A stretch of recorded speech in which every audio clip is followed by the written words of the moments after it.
Assalamualaikum warahmatullahi wabarakatuh. Kami dari kelompok 6 akan mempresentasikan materi tentang analisis investasi publik. Berikut nama-nama dari kelompok kami. Yang pertama, Indah Tati Nuria. Yang kedua, Citra Ayunia Ashara. Yang ketiga, Nabila Fariatul Ulia. Yang keempat, Devita Estriliana P. Yang kelima, Malia Tulisa. Yang keenam, Siti Hamsiatun. Dan yang terakhir, Senanungki. Berikut pemaparan materinya. A. Program investasi publik. Tugas pemerintah melaksanakan fungsi pelayanan masyarakat dan akan dihadapkan dengan masalah pengambilan keputusan investasi publik.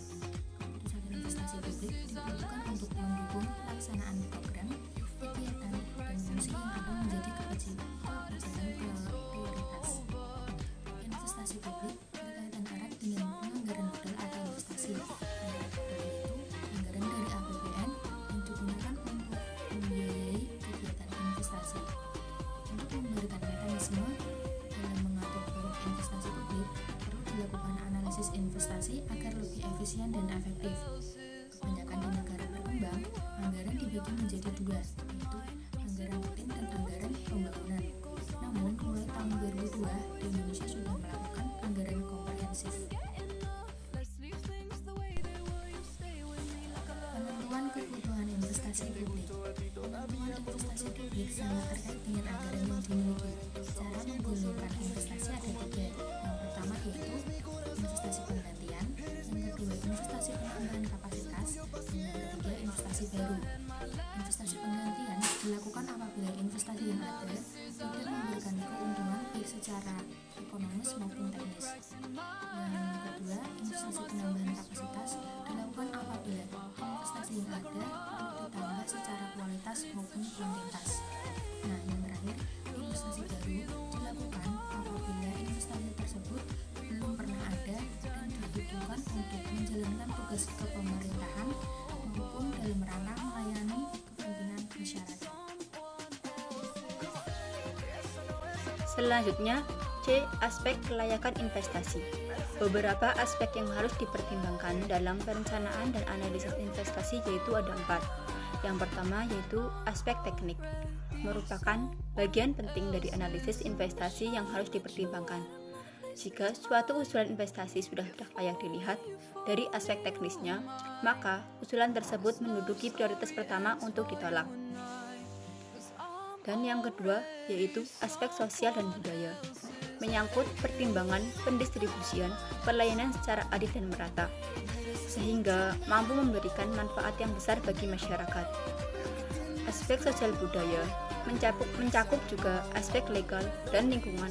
Suatu proyek investasi yang akan dilakukan harus mempertimbangkan aspek legalitas dan dampak lingkungan yang merugikan. Yang ketiga yaitu aspek ekonomi dan finansial. Pertimbangan aspek ekonomi meliputi kegiatan menganalisis apakah suatu proyek yang diusulkan akan memberikan kontribusi yang nyata terhadap pembangunan perekonomian secara keseluruhan, dan apakah kontribusinya cukup besar dalam menentukan penggunaan sumber-sumber daya yang digunakan. Aspek finansial sendiri menerangkan pengaruh-pengaruh finansial dari suatu proyek yang diusulkan. Berdasarkan perencanaan anggaran, keputusan-keputusan mengenai efisiensi proyek secara finansial, solvabilitas, dan likuiditas perlu dipertimbangkan. Dan yang terakhir yaitu aspek distribusi, yaitu keputusan investasi merupakan keputusan yang perlu dikaitkan dengan masalah distribusi pelayanan publik secara adil dan merata. Untuk itu, perlu diketahui siapa yang akan menerima manfaat atau keuntungan yang dihasilkan dari proyek investasi, dari mendapatkan modal untuk melaksanakan proyek, apakah dari publik revenue atau oleh individu, apakah terdapat pajak penghasilan atau tidak, apakah proyek dijalankan oleh publik agensi atau individu.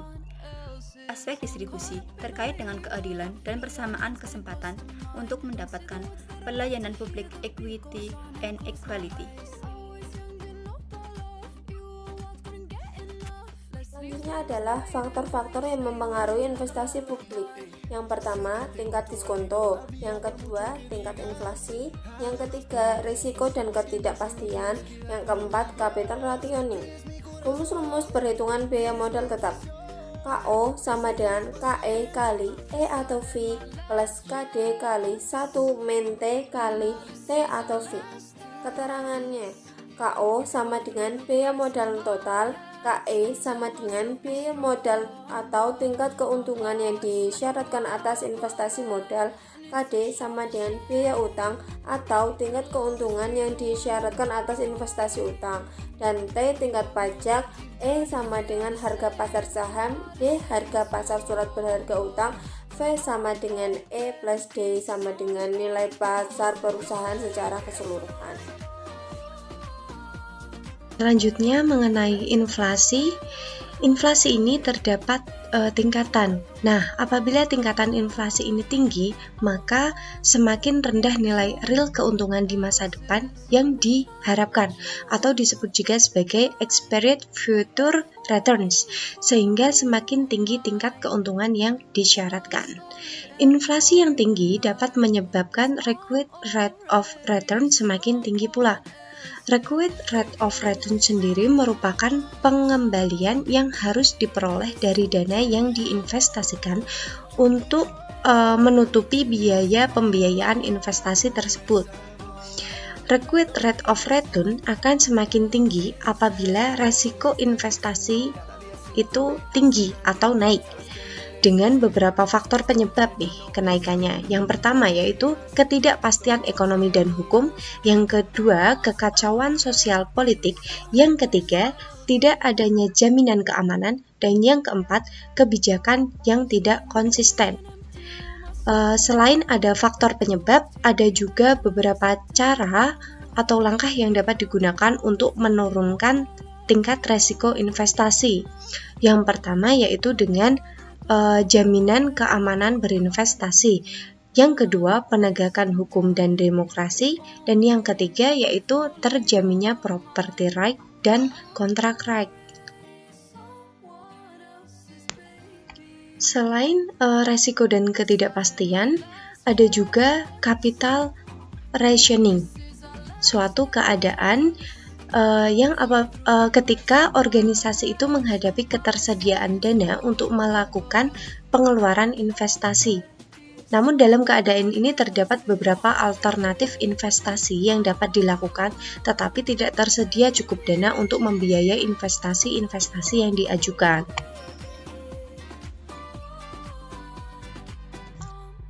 Nah, kondisi capital rationing ini dapat ditangani dengan pemeringkatan investasi dengan menggunakan rasio manfaat biaya, atau dapat juga menggunakan model pemrograman linear. Selain itu juga harus memperhatikan beberapa aspek, yaitu yang pertama tingkat utang pemerintah, yang kedua yaitu tingkat kesempatan sosial yang dikorbankan atau social opportunity cost rate. Social opportunity cost rate merupakan dengan cara yaitu proyek pemerintah harus dapat menghasilkan tingkat keuntungan atau return yang minimal sama dengan tingkat keuntungan proyek sektor swasta dengan penggunaan dana yang sama. Jadi yang lebih beruntung itu harus proyek pemerintah daripada proyek swasta. Yang ketiga yaitu social time preference, yaitu dengan merefleksikan tingkat keuntungan yang disyaratkan oleh masyarakat jika menunda konsumsi saat ini untuk kepentingan konsumsi di masa depan. Sekian dari saya, selanjutnya akan dijelaskan oleh rekan saya. Terima kasih. Teknik dasar penilaian investasi publik. Ada 4 langkah utama dalam mengevaluasi proyek investasi. Pertama, identifikasi kebutuhan investasi yang mungkin dilakukan. Dalam organisasi sektor publik seringkali memiliki banyak alternatif proyek investasi. Oleh karena itu, perlu diidentifikasi proyek investasi mana yang perlu dianalisis lebih lanjut. Yang kedua, tentukan semua manfaat dan biaya dari proyek yang akan dilaksanakan. Manfaat atau benefit adalah semua keunggulan ekonomi sosial, sedangkan biaya atau cost adalah kelemahan proyek yang dikuantifikasikan dalam bentuk uang. Yang ketiga, menghitung manfaat dan biaya dalam bentuk rupiah. Dalam organisasi sektor publik, seringkali manfaat dan biaya tidak dapat dihitung dalam satuan uang. Oleh karena itu, dapat dilakukan dengan cara analisis efektivitas biaya atau cost effectiveness analysis. Kemudian yang keempat adalah memilih proyek yang memiliki manfaat terbesar dan efektivitas biaya yang tinggi. Teknik untuk mengevaluasi investasi. Terdapat dua metode yang dapat dilakukan. Pertama, metode tradisional, yang kedua, metode aliran kas yang didiskontokan. Untuk metode tradisional, yang paling sering digunakan adalah tingkat pengembalian modal yang diinvestasikan atau accounting rate of return on capital employed. Rumusnya, laba akuntansi dibagi jumlah modal yang diinvestasikan. Kemudian, payback period. Metode ini merupakan metode yang relatif mudah dan sederhana. Kemudian yang kedua adalah metode aliran kas yang didiskontokan atau discount cash flow. Terdapat dua contoh, yaitu net present value dan internal rate of return. Net present value, cara menghitungnya dengan mendiskontokan aliran kas di masa datang atau future cash flow dengan faktor diskonto tertentu yang menggambarkan biaya kesempatan modal. Kemudian internal rate of return atau IRR, cara menghitungnya dengan mendiskontokan kas di masa depan atau future cash flow pada tingkat net present value yang bernilai 0. Untuk selanjutnya yaitu net present value atau disingkat NPV. Net present value atau nilai bersih sekarang merupakan perbandingan antara PV atau present value kas bersih dan PV investasi selama umur investasi. Selisih antara nilai kedua PV tersebut dikenal dengan net present value atau disingkat NPV. Dan untuk menghitung net present value atau NPV, terlebih dahulu kita harus mengetahui beberapa PV atau present value kas bersihnya. Lalu PV kas bersih dapat dicari dengan jalan membuat dan menghitung dari cash flow perusahaan selama umur investasi tertentu. Dan rumus present value atau PV menghitung present value kas bersih yaitu rumusnya FV 1/1 plus diskon atau bunga, dan keterangan N yaitu banyaknya waktu atau biasanya tahun, dan FV A yaitu future value. Dan rumus NPV sendiri yaitu NPV sama dengan kas bersih tahun pertama per 1 plus R pangkat 1 ditambah kas bersih tahun kedua per 1 plus R pangkat 2 dan seterusnya menyesuaikan tahun ditambah kas bersih tahun N per 1 plus R di pangkat N, kemudian dikurangi nilai investasi. Untuk keterangannya yaitu kas bersih setiap tahun dapat bersifat tetap atau sama dan berbeda. Untuk R yaitu nilai tingkat bunga pengembalian, N yaitu tahun nilai kas bersih. Jadi NPV bernilai positif maka diterima, dan sebaliknya NPV bernilai negatif maka ditolak. Untuk selanjutnya yaitu NPB atau sering disebut Net Present Benefit. Nilai bersih suatu proyek setelah dikurangi seluruh biaya pada satu tahun tertentu dari keuntungan atau manfaat yang diterima pada tahun yang bersangkutan dan didiskontokan dengan tingkat suku bunga yang berlaku. Untuk rumus NPB sendiri yaitu NPB sama dengan MO dikurangi CO, M min C per 1 plus T ditambah M2 per 1 plus R pangkat 2 ditambah M3 per 1 plus R pangkat 3 dan seterusnya menyesuaikan tahun, lalu ditambah Mn dikurangi Mn per 1 plus T pangkat N dengan keterangan NPB yaitu nilai bersih manfaat dikurangi dengan biaya pada tahun ke N. Dan untuk I yaitu tingkat bunga, N yaitu tahun atau umur proyek, dan M yaitu manfaat, dan C yaitu biaya. Dan dengan catatan, proyek yang dipilih adalah jenis proyek yang memiliki nilai NPB tertinggi. Kelemahan metode B/C ratio adalah tidak terbaru yang jelas mengenai hal-hal yang masuk sebagai perhitungan biaya dan manfaat. Keputusan investasi dalam organisasi masyarakat lebih fokus pada keputusan apakah masyarakat secara keseluruhan akan menjadi lebih baik dengan adanya investasi. Yang ketiga, mengukur manfaat sosial bersih.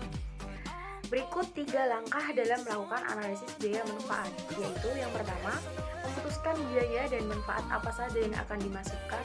Yang kedua, mengukur dan biaya dan manfaat. Yang ketiga, waktu dan aliran biaya manfaat. Pemerintah melakukan berbagai pengeluaran untuk melakukan pelayanan kepada A.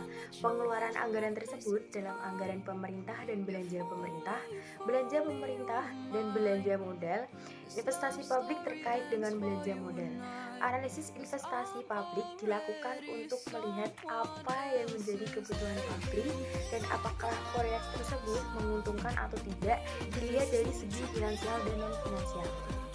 Usulan investasi terus memperhatikan anggaran dan kelayakan investasi. Kelayakan penilaian dapat ditinjau dari berbagai aspek, yaitu aspek kelayakan teknis, aspek sosial budaya, aspek ekonomi, dan aspek distribusi.